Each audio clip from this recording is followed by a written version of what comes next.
What is good? Osiris here, stuck in the middle. I do uploads every day, at least one, 9 a.m. Mountain Time. Thank you for joining. Secretary of State Tony Blinken tweeted the other day, responsible nations must not shrink from scrutiny of their human rights record. Rather, they should be transparent with the intent to grow and do better. That is why I'm announcing a formal invitation for at UN special rapporteur on contemporary forms of racism to visit the US. What he just announced is he's inviting the UN head of contemporary forms of racism to come to the US. And that's in a humble way of analyzing our racist country in order to grow better. Something very strange is happening. These decisions that I'm seeing from Democrats, it all leads towards getting politically annihilated in 2022 and 2024. I don't think this plays well with most Americans. The only people it would play well with are those that are really deep into the establishment. They're bringing in the head of the UN, racism task force, basically, to analyze our country's racism. We live in a democracy, representative democracy, republic, and that any type of accountability should be done through the people here. That's who you're accountable to, not bringing in a head of a national organization to take a look at it. Madam President, distinguished delegates, it's a privilege to participate in this historic debate, and I deliver this statement in my own capacity as Special Rapporteur on contemporary forms of racism, racial discrimination, xenophobia, and related intolerance. It's for this reason that any resolution adopted by the Human Rights Council at the conclusion of this debate must provide for an international commission of inquiry. Both my mandate as Special Rapporteur and that of the Working Group are global, and you have tasked us with maintaining focus on the broad range of issues that arise under the umbrella of racial discrimination and intolerance. The world is witnessing the largest ever transnational mobilization against systemic racism in law enforcement, sparked by the chilling images of the police killing of George Floyd, that condemns what amounts to modern-day racial terror lynchings in the United States. We also, only a few days ago, Rayshard Brooks was shot and killed by police in Atlanta after he fell asleep in his car in the parking lot of a fast food restaurant. Here's the depiction of the Rayshard Brooks shooting before Lil Baby's, as the intro to Lil Baby's video. When I was growing up, I was taught in American history books that Africa had no history, and neither did I. That I was a savage, about whom the less said the better, who had been saved by Europe and brought to America. And of course, I believed it. I didn't have much choice. We have body cam. We know what happened. What you see there is just a flat out lie. Rayshard Brooks fell asleep in a Wendy's drive-thru. Police came to get him out of there. Brooks took a breathalyzer. He was well above the legal limit, and the police were professional the whole time. They decided to arrest him because he was way above the legal limit. Doing their job, they pull him to the ground, and Rayshard Brooks started fighting with them. Not a little bit of fighting. He's struggling, wrestling, throwing punches, and steals a taser from one of the police. He runs away, then turns around and points the taser back at the closest officer. Then the closest officer fires 3 times, fatally wounding Rayshard Brooks. So these people are way smarter than me. So if I can see that this is going to lead to your political demise, at least in the short term, in 2022 and most likely 2024, they don't even have a candidate. I mean, it hurts me to say this, but Kamala Harris there's no way. So they must know something. When this happens, they're playing chess, and we We don't even know what the game is. So they're just moving pieces and they're telling us to move pieces and they're just going to checkmate. So I'm just wondering, for those who are engaged, you can see that this isn't leading towards a win in midterms. So they must know something we don't know. What that is, I don't know. I'm not going to speculate on it. They're acting like they know something that we don't know. That these moves that clearly are not going to lead to political victory here, something is going to happen in which we're going to win. That's the only way this makes sense. Because in 2022, then 2024, all this stuff would be undone. It's meant to look like it's a caring move on its face in a vacuum. In a vacuum, it's great to bring somebody in, take a look. You might, depending on where you work or how you work or what you do, you might bring somebody in out of your company to take a look and, hey, how's our company doing? Give us some insight. On its surface, it looks good.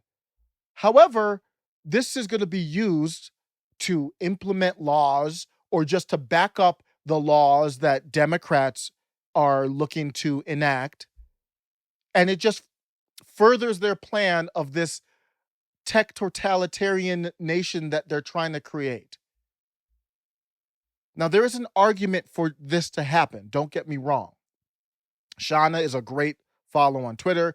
She said, I agree with bringing in this UN specialist on contemporary racism. She said, it's time we answer for our war crimes abroad.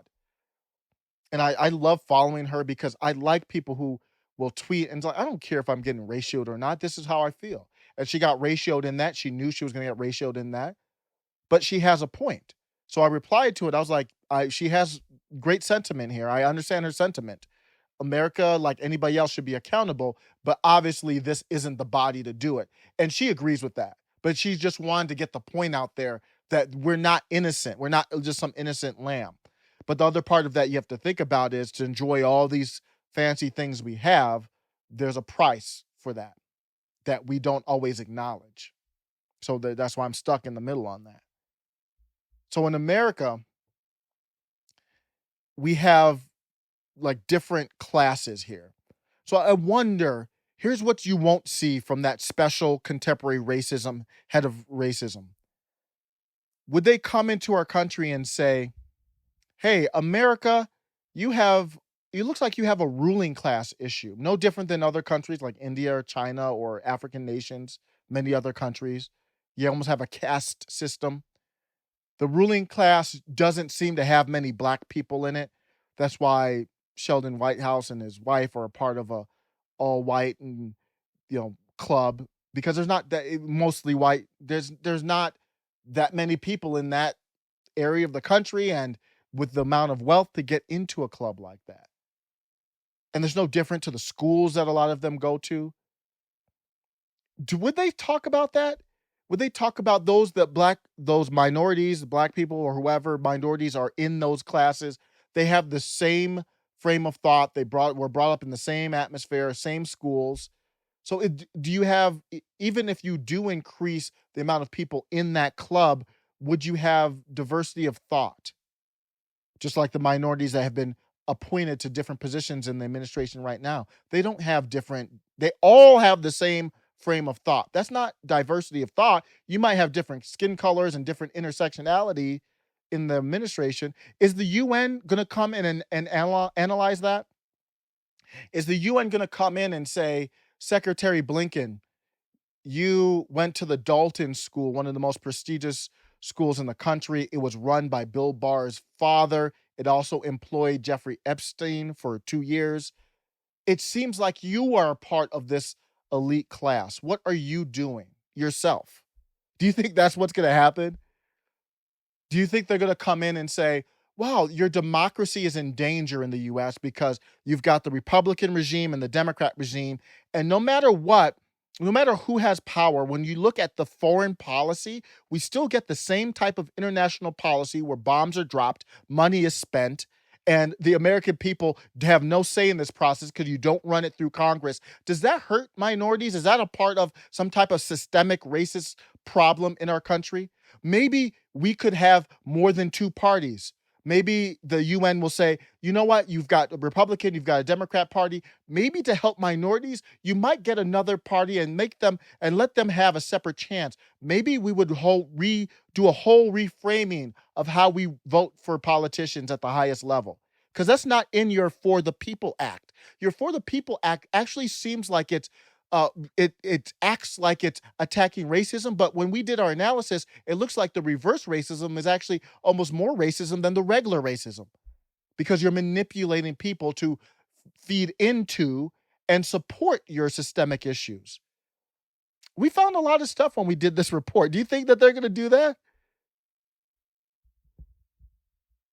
Do you think that's going to happen? I could imagine the UN special Rapporteur of contemporary racism speaking about their findings, and Tony Blinken didn't know what they found, and then in the middle of their conversation, all of a sudden, beep, we've got technical difficulties. Take care.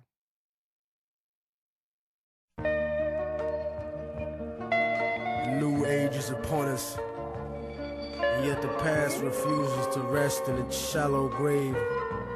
For those who hide behind the false image of the Son of Man shall stand before God. It has begun, the beginning of the end. Yeah.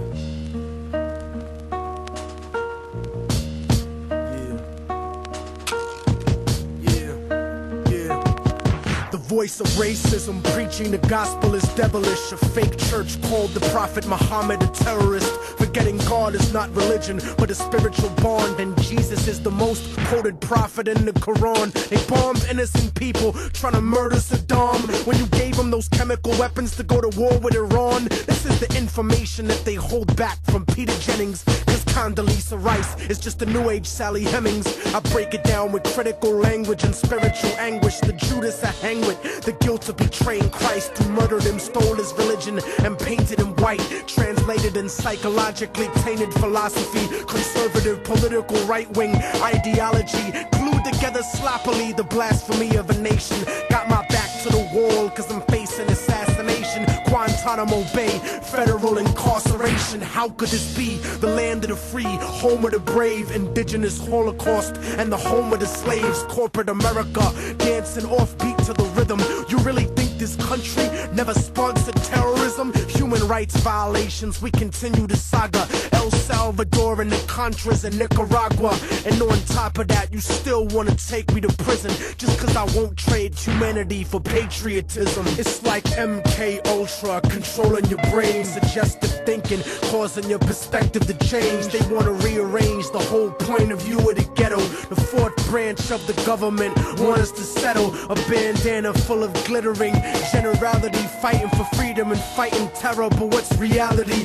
Read about the history of the place that we live in, and stop letting corporate news tell lies to your children. Flow like the blood of Abraham through the Jews and the Arabs, broken apart like a woman's heart, abused in the marriage, the brink of holy war, bottled up like a miscarriage. Embedded correspondence don't tell the source of the tension, and they refuse to even mention European intervention or the massacres in Jenin. The innocent screams, US manufactured missiles and M16s, weapon contracts and corrupted American dreams. Media censorship blocking out the video screens. A continent of oil kingdoms bought for a bargain. Democracy is just a word when the people are starving. The average citizen made to be blind to the reason. A desert full of genocide where the bodies are freezing, and the world doesn't believe that you're fighting for freedom cause you fucked the Middle East and gave birth to a demon. It's open season with the CIA bugging my crib, trapped in the ghetto region like a Palestinian kid,